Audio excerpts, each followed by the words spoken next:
Hello, my name is Margaret Guerrero. I'm a student nurse at Waynesburg University, and today I'll be performing a comprehensive physical examination on my patient, Mr. Rodney Patterson, who has already signed a written consent form agreeing to the process. I'm going to start by performing hand hygiene.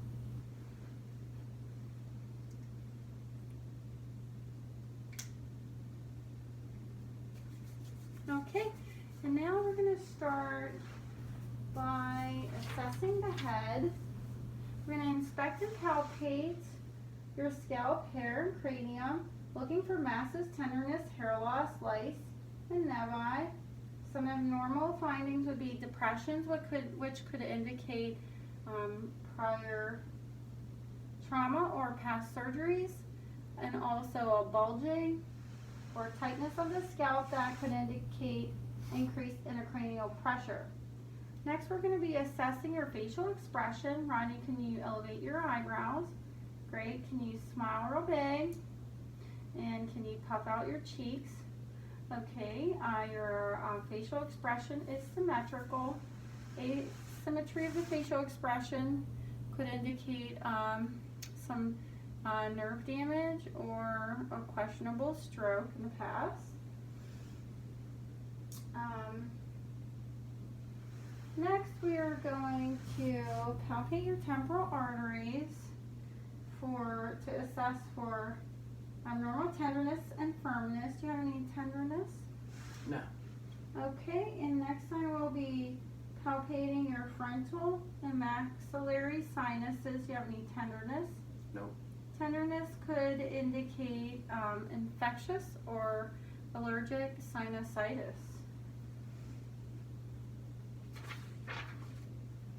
We're going to inspect your eyes next. I'm going to take a look at your conjunctiva and your sclera.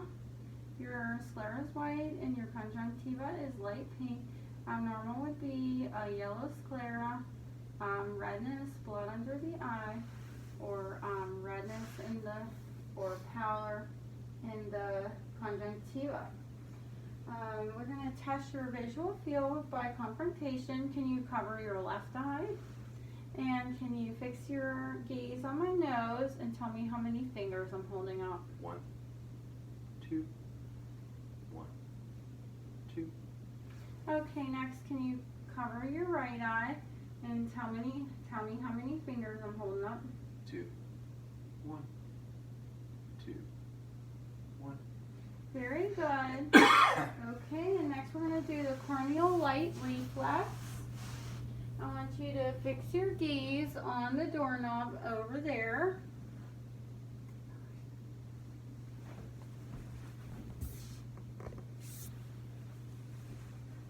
I want you to fix your gaze on the doorknob over there. And I'm going to shine this light in your eyes. And a normal corneal reflex would, the reflection of the light in the pupil would be in the same place. An abnormal finding would be dissymmetry of gaze. Next, we're going to check the 6 cardinal positions. If you can hold your head still and just follow my finger with your eyes.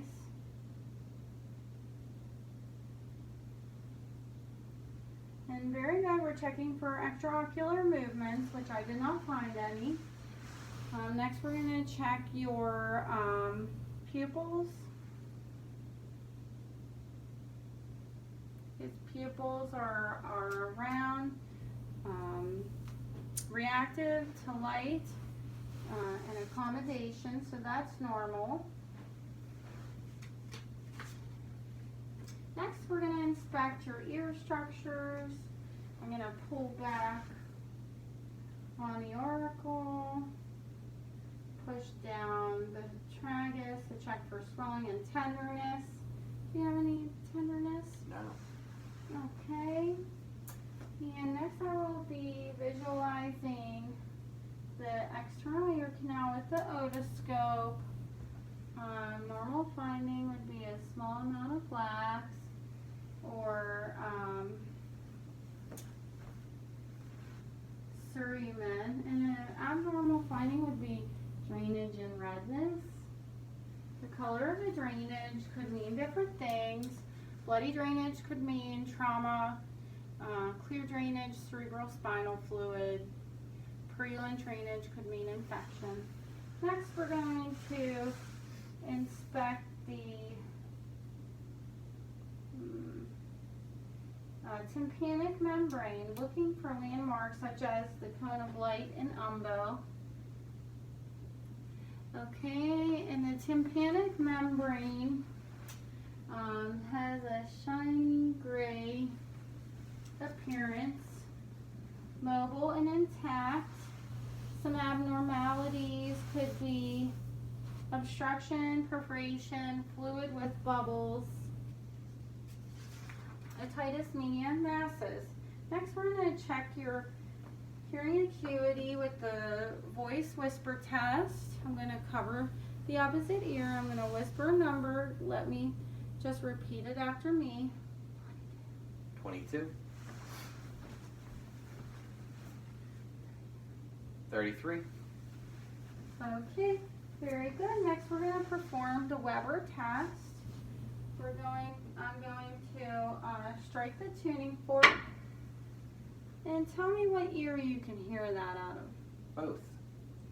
Okay, that's a normal finding. Unilateral hearing could indicate hearing loss.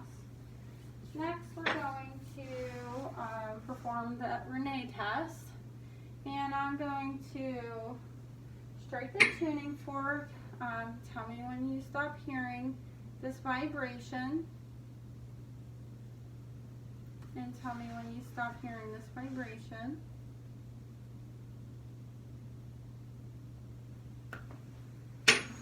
And I'm going to perform it in your other ear. Tell me when you stop hearing the vibration. And tell me when you stop hearing the vibration.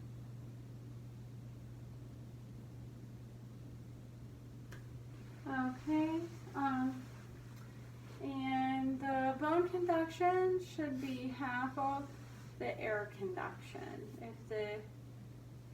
If the bone conduction is greater than the air conduction, there could be some hearing loss. Okay, and next we're going to inspect your nose. We're going to check for patency of nares, tenderness, and deformity. Your nose is symmetrical, free of masses, with no deviation. Abnormalities could include deviations or masses, which could indicate a history of trauma or infection. Next, we're going to inspect your mouth and throat. We're going to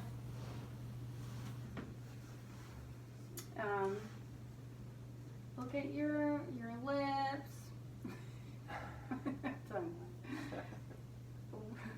Or cracks, dryness, any canker sores. Okay, next I want to look inside your cheeks. I want to look at color, moisture, and I'm going to look at the teeth and the quality of the teeth. Can you stick your tongue out? Can you say, wait. Okay, do you feel eyes raising?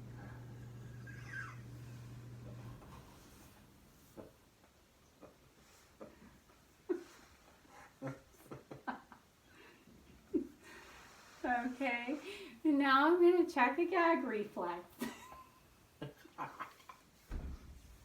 Okay.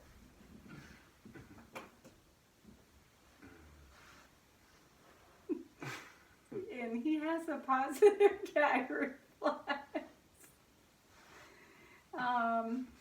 If his gag reflex was absent, then there would be a concern for aspiration.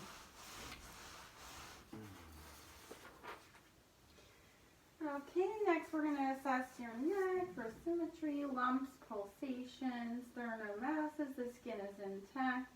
Can you swallow? Okay, the larynx and the trachea rises with the swallow. I'm going to palpate the cervical lymph nodes in a circular motion. A normal finding would be non-palpable and non-tender or non-tender and palpable less than 1 centimeter. If it's equal to or greater than 1 centimeter in tenderness, that could indicate lymphadenopathy, lymphoma, or infection. I'm going to inspect and palpate the carotid arteries. I'm going to auscultate for bruit.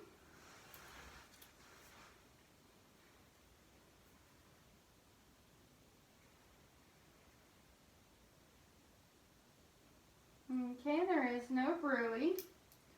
Next I'm going to check the range of motion. Can you turn your head this way? Apply pressure? Okay. And okay. I want you to push forward, push back. Lift up your shoulders. Good. You have good strength and range of motion of your neck. Now I'm going to palpate your thyroid gland posteriorly. The thyroid gland is below the cricoid cartilage, and the normal finding would be non-tender and non-palpable, or palpable soft edges and non-tender. If it is enlarged, that could indicate a mass or goiter, and tenderness could indicate inflammation such as thyroiditis. Next I'm going to check the chest assessment. I'm going to check for configuration, skin symmetry, lesions. I'm going to look for redness, cyanosis of the lip, clubbing of the fingers, and a barrel chest, which he does not have, or spinal deformity, which he also does not have. I'm going to assess for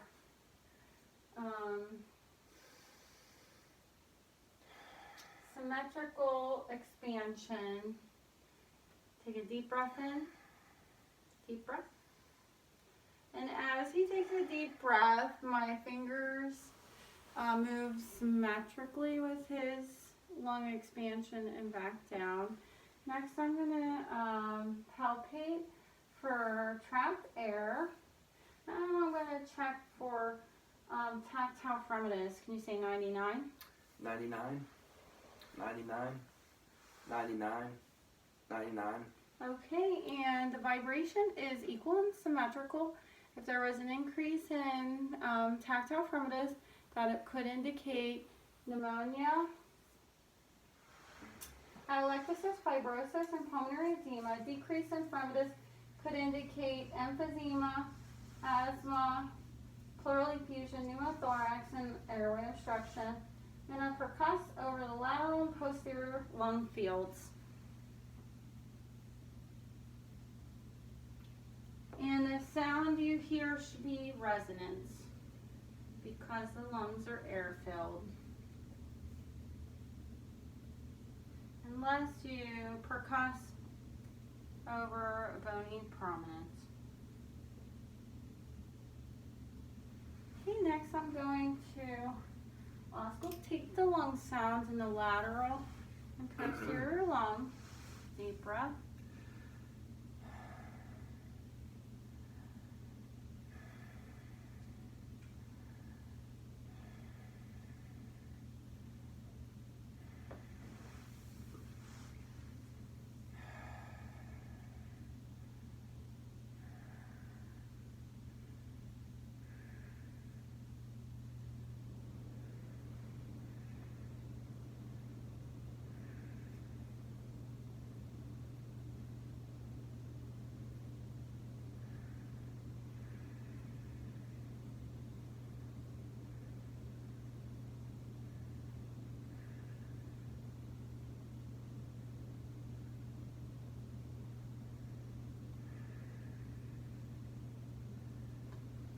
Okay, and the lungs are clear to auscultation.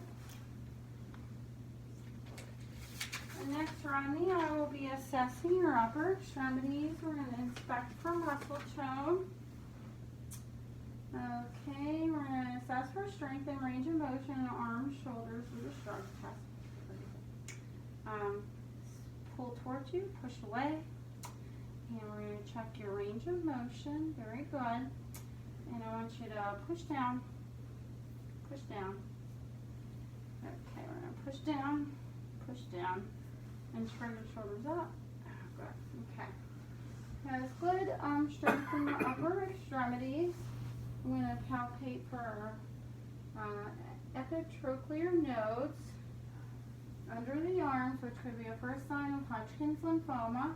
I'm going to palpate the radial artery. And I'm going to check for circulation. Can you squeeze your hands and open them? And his hands look very pallor, and the colors return within less than 3 seconds, indicating good circulation. Okay, next we're going to be assessing your heart. If you don't mind laying down with one pillow under your head. Okay, I'm going to assess the precordium for pulsation and heat. I'm going to palpate the apical impulse under the 5th intercostal space, left midclavicular line.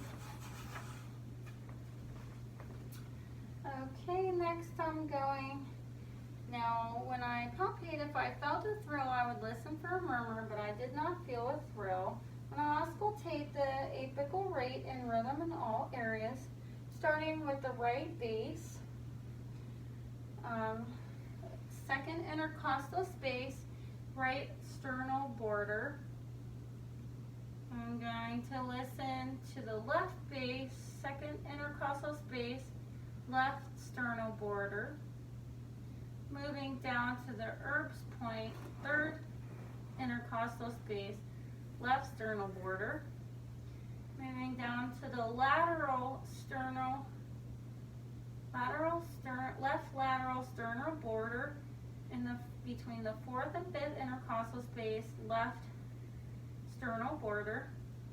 Moving to the apex, which is the 5th intercostal space, left midclavicular line.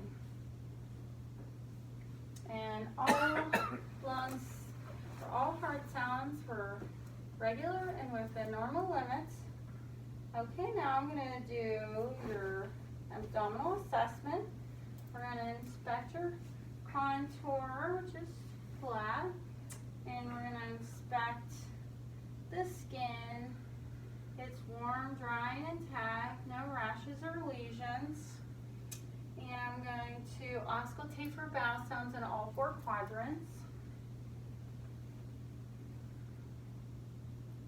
And the vowel sound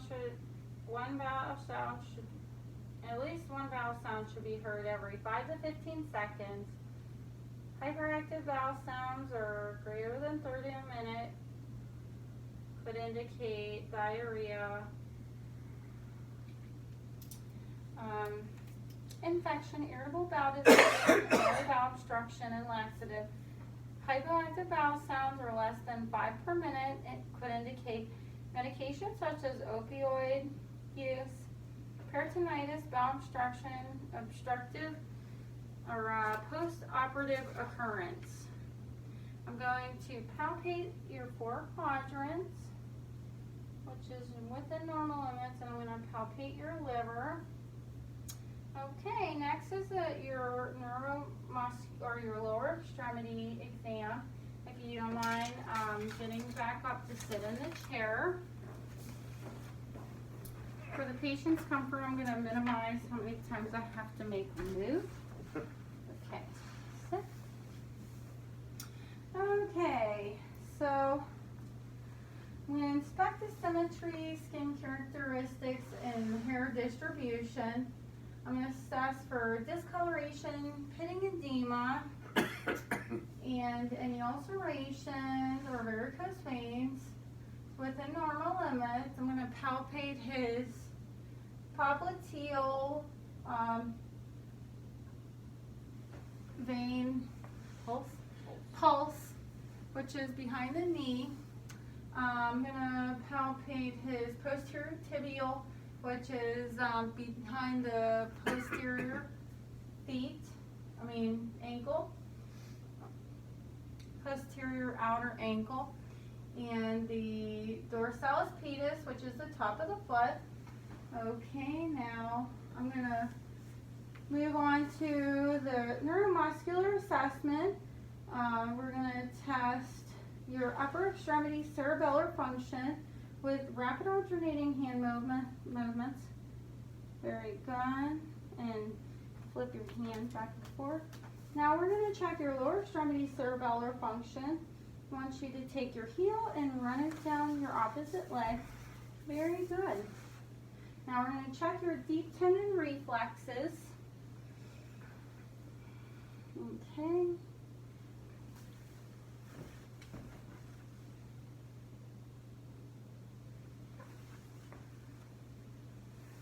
Okay, I'm going to do your bicep tendon.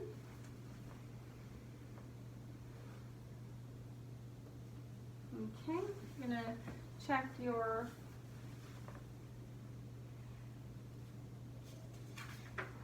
patellar deep tendon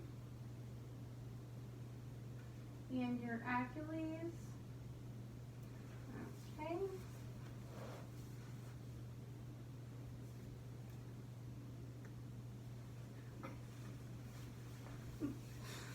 Okay, now I'm going to test your walking. Please walk foot to toe, toe to foot, across the room and back. Okay, now I'm going to do the Romberg test. I want you to stand here with your eyes open and hold your arms out. Okay, now close your eyes. Positive Romberg. Okay, that's good. Positive Romberg would be,